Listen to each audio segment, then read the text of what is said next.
Hi, this is Karen Lambert, and I am the webmaster and a technical analyst with the United States of America Vietnam War Commemoration. I am delighted to be able to interview Brigadier General John Rose, himself a Vietnam veteran. I really wasn't certain I wanted to be part of the Vietnam War Commemoration Office, to be very honest with you. I really didn't want to go back to that time in history and to what I had lived through and experienced. But had it not been for the real dedication and respect I had for the director of the program back then, retired Lieutenant General Kicklighter, I would have not have signed up. But General Kicklighter was such a personable fella who I had great respect and admiration for, that I decided I would reluctantly give it a try. Well, it didn't take me long, because after having the opportunity to go out and meet several Vietnam veteran groups, did I really learn to appreciate what it meant to them. It brought closure.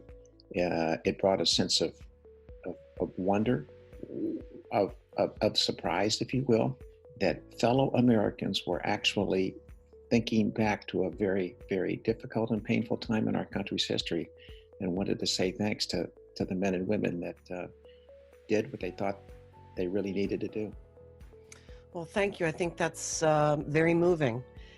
So, General, how long have you been with the commemoration, and has your role changed since you started? Gee, Karen, I've probably been with the commemoration 4 or 5 years now, and it's really only on a part-time basis. I try to support and serve in whatever way I can.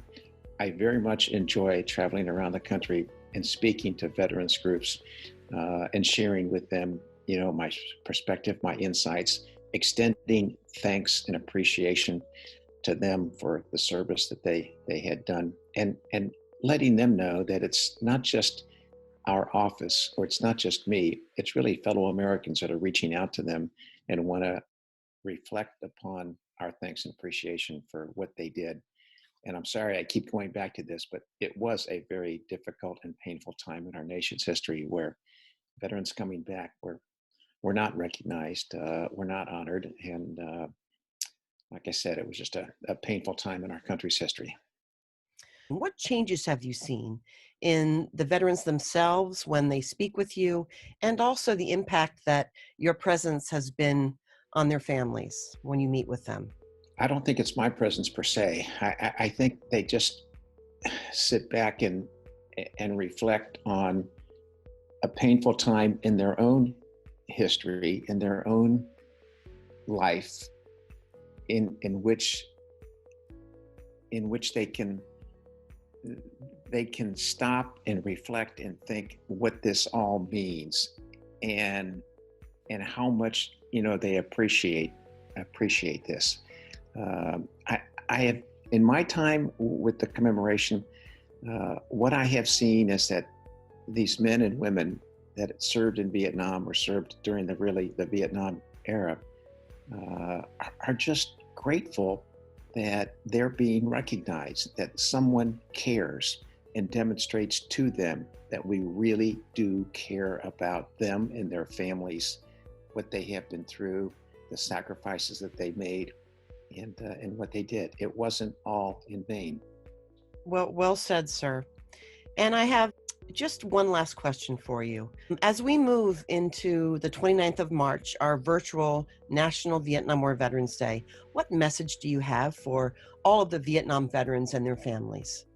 I would just say to my fellow Vietnam veterans, stand up and be proud for what collectively we did.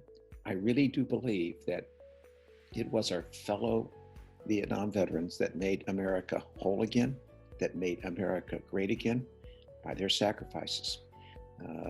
They did not come back and ask for anything special. We just came back and did what we thought was the best thing to do. We knew that there were things that needed to be addressed and corrected. And, as far as I'm concerned, it's the American Vietnam War veteran that made America great again, made America what it is today. Well, thank you so very much for your time. I greatly appreciate it. And I'm certain that all of the Vietnam veterans and their families and all of the folks who will be listening to you on this day are really going to take your message to heart. Thank you so much, sir. You're so very welcome. I thank you.